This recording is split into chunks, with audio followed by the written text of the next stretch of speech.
स्वागत है आप सबका मेरे चैनल लर्न विद एबी पर। और आज मैं आपको सुनाने जा रहा हूं प्रेमचंद की एक कहानी, गुब्बारे पर चीता।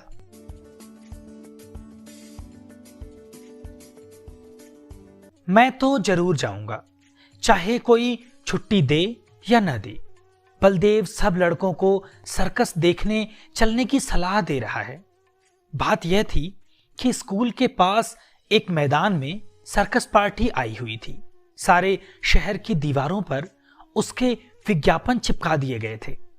विज्ञापन में तरह तरह के जंगली जानवर अजीब अजीब काम करते दिखाए गए थे।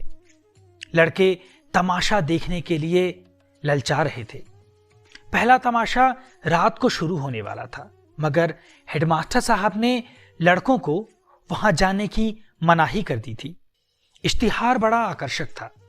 आ गया है, जिस तमाशे का आप लोग भूख प्यास छोड़कर इंतजार कर रहे थे, वही बंबई सर्कस आ गया है। आइए और तमाशे का आनंद उठाइए।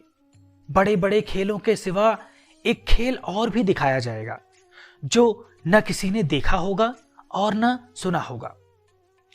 लड़कों का मन तो सर्कस में लगा हुआ था। सामने किताबें खोले जानवरों की चर्चा कर रहे थे। क्यों कर शेर और बकरी एक बर्तन में पानी पिएंगे, और इतना बड़ा हाथी बैलगाड़ी पर कैसे बैठेगा? बैलगाड़ी के पहिए बहुत बड़े बड़े होंगे। तोता बंदूक छोड़ेगा और बनमानुष बाबू बनकर मेज पर बैठेगा। बलदेव सबसे पीछे बैठा हुआ अपनी हिसाब की कॉपी पर शेर की तस्वीर खींच रहा था और सोच रहा था कि कल शनिचर नहीं इतवार होता तो कैसा मजा आता। बलदेव ने बड़ी मुश्किल से कुछ पैसे जमा किए थे। मना रहा था कि कब छुट्टी हो और कब भागूं। हेडमास्टर साहब का हुक्म सुनकर वह जामे से बाहर हो गया। छुट्टी होते ही वह बाहर मैदान में निकल आया और लड़कों से बोला, मैं तो जाऊंगा, जरूर जाऊंगा, चाहे कोई छुट्टी दे या न दे। मगर और लड़के इतने साहसी न थे। कोई उसके साथ जाने पर राजी न हुआ। बलदेव अब अकेला पड़ गया, मगर वह बड़ा जिद्दी था। दिल में जो बात बैठ जाती उसे पूरा करके ही छोड़ता था। शनिचर को और लड़के तो मास्टर के साथ गेंद खेलने चले गए। बलदेव चुपके से खिसक कर सर्कस की ओर चला। वहां पहुंचते ही उसने जानवरों को देखने के लिए एक आने का टिकट खरीदा और जानवरों को देखने लगा। इन जानवरों को देखकर बलदेव मन में बहुत झुंझलाया। वह शेर है, मालूम होता है महीनों से इसे मलेरिया बुखार आ रहा हो। वह भला क्या 20 हाथ ऊंचा उछलेगा? और यह सुंदरवन का बाघ है, जैसे किसी ने इसका खून चूस लिया हो, मुर्दे की तरह पड़ा है। वह रे भालू, यह भालू है या सुअर? और वह भी काना, जैसे मौत के चंगुल से निकल भागा हो। अलबत्ता चीता कुछ जानदार है, और एक 3 टांग का कुत्ता भी। यह कहकर बड़े जोर से हंसा। उसकी एक टांग किसने काट ली? दुमकटे कुत्ते तो देखे थे, पैर कटा कुत्ता आज ही देखा। और यह दौड़ेगा कैसे? उसे अफसोस हुआ कि गेंद छोड़कर यहां नाहक आया। एक आने पैसे भी गए। इतने में एक बड़ा भारी गुब्बारा दिखाई दिया। उसके पास एक आदमी खड़ा चिल्ला रहा था, आओ चले आओ, 4 आने में आसमान की सैर करो।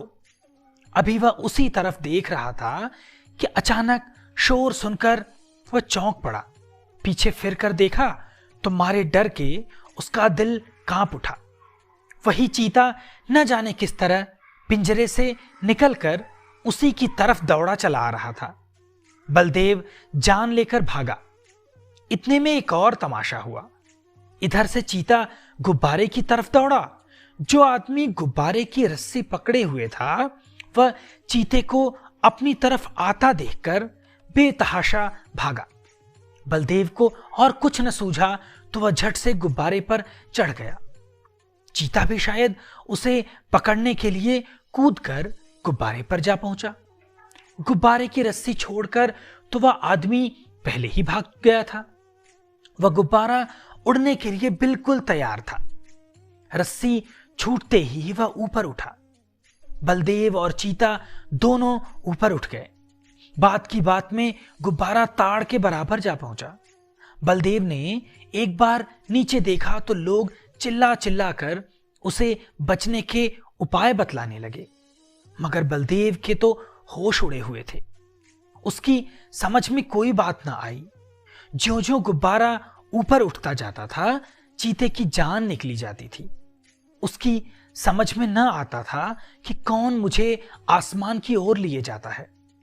वह चाहता तो बड़ी आसानी से बलदेव को चट कर जाता, मगर उसे अपनी ही जान की फिक्र पड़ी हुई थी। सारा चीतापन भूल गया था। आखिर वह इतना डरा कि उसके हाथ पांव फूल गए और वह फिसल कर उल्टा नीचे गिरा। जमीन पर गिरते ही उसकी हड्डी पसली चूर चूर हो गई। अब तक तो बलदेव को चीते का डर था। अब यह फिक्र हुई कि गुब्बारा मुझे कहां लिए जाता है। वह एक बार घंटा घर की मीनार पर चढ़ा था। ऊपर से उसे नीचे के आदमी खिलौनों से और घर घरौंदों से लगते थे, मगर इस वक्त वह उससे कई गुना ऊंचा था। एकाएक उसे एक बात याद आ गई।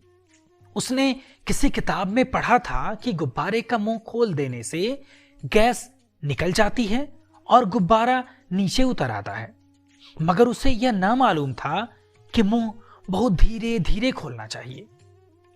उसने एकदम उसका मुंह खोल दिया और गुब्बारा बड़े जोर से गिरने लगा। वह जमीन से थोड़ी ऊंचाई पर आ गया तो उसने नीचे की तरफ देखा। दरिया बह रहा था। फिर तो वह रस्सी छोड़कर दरिया में कूद पड़ा और तैरकर निकल आया।